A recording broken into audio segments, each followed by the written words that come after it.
so you have to have a sense of humor. If you're going to work for me, you got to have a sense of humor. Right.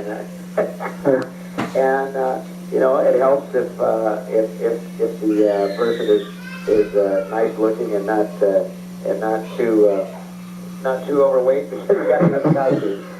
And I don't know. I guess I just have been lucky in that I've always spotted really exceptional, talented people. But that's also been it's been my downfall in many ways because I always pick entertainers and musicians who are have the potential to be a solo act. Right. Because everybody in the Raiders, has to be kind of stand on their own because I like to feature everybody. And me being the Lawrence Welk of rock and roll, I'm not the lead singer, and I'm not really the star. I'm the ringleader. Right. So I'm kind of like the Lawrence Welk or the Spike Jones of rock and roll, and then I try to assemble a talented cast, and then when I do, then I have to suffer the consequences because there's always the possibility that person will want to go on and do something on their own. And that is and they've always had my blessing when they did. And so anyone who ever came to the group, I never put a ball and chain on them. I just and when it was time and they wanted to go out and try something on their own, I would just wish them luck and do whatever I could to help them. But and then I'm stuck with replacing that person with another talented person who might leave. But exactly. But as the members, as we grew older, and more probably more practical as you grow older and you have a family and you have kids and you have responsibilities, and you're not so apt to take those big chances and just leave a good comfortable position in a successful group. If you're single and you're on your own and you need to roll the dice and see if the gods are going to smile on you. Right. You try it when you're young, but as you get older and more responsibility, you weigh that against security. Exactly. And security, as you get older, it seems more and more important to know that you're in a band that is always going to be working a lot. We always work a lot. And we're a band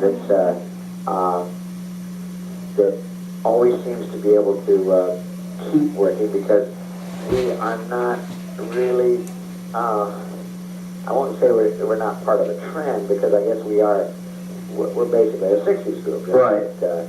But the one thing that we have that's different is we are a totally different kind of an act. We are, I try to think of us as being entertainers as much as musicians. Right. And I try to keep the show fresh and lively, and I try to keep the band off balance all the time so that they don't really know it. Not for sure what I'm going to do every day.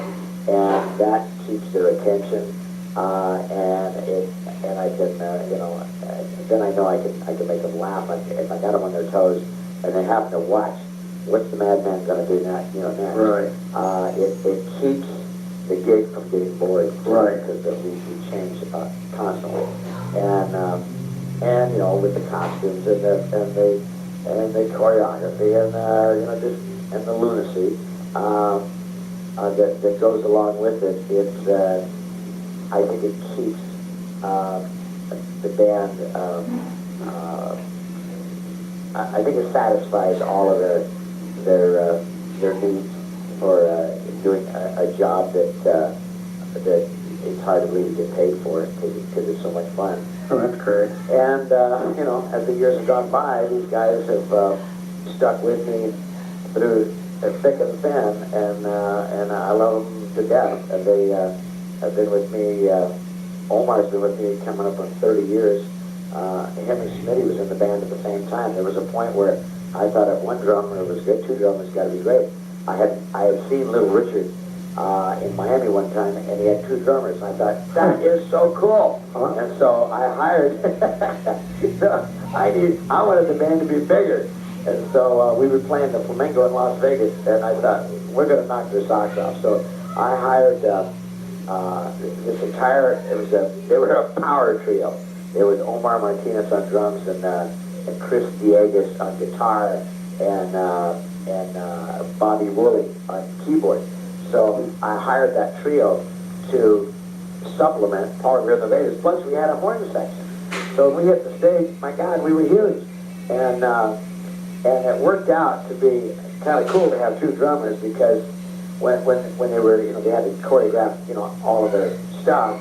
And when you had 2 of them, just really power drumming at the same time and doing all the exact same licks together, it was strong and impressive and fun to watch.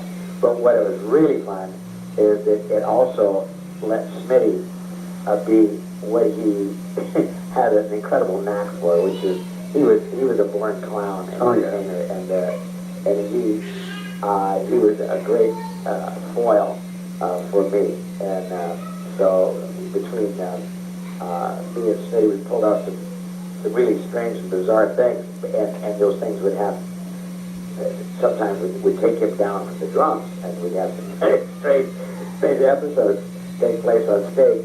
But the music could go on because we had another drummer up there. But and then Smitty left the group again.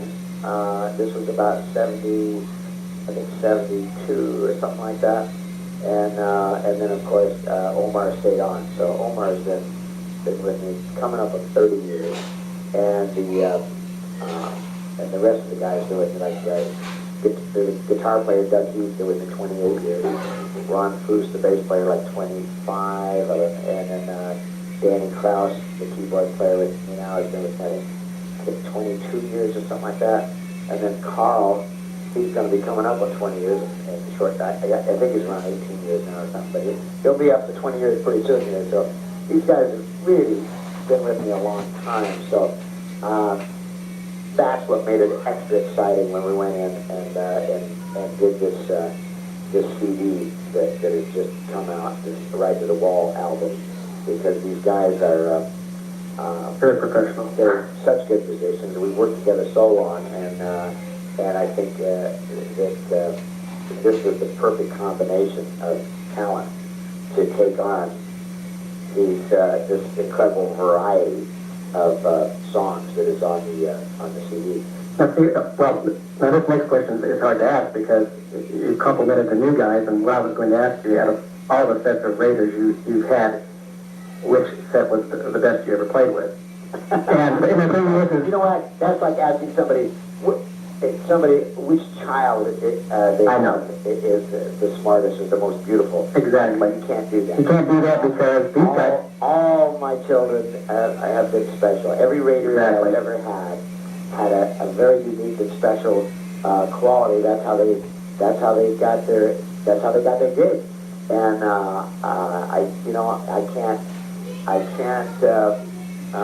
that's just an impossible question to answer, because they all had different things to bring to the party.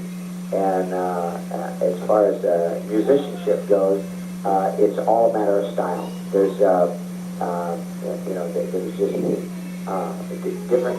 Each guitar player, each drummer, each keyboardist, each everybody, each musician that had their own style, and so we would bend with that. Right, you can't. Freddie Wallace came into the group. He had kind of a country flair that came real natural to him, and so him or me, and ups and downs, and some of those songs that had they had a little different flavor than the early, just straight ahead, just like me kind of songs, the Louie kind of. Right. So it was just straight ahead, wham bam, rock and roll. But then it, Freddie was he was a picker, and Keith, he was a Texan he loved hillbilly rock. He was definitely he was kind of like a Jerry Lee Lewis fan and an right. Elvis fan,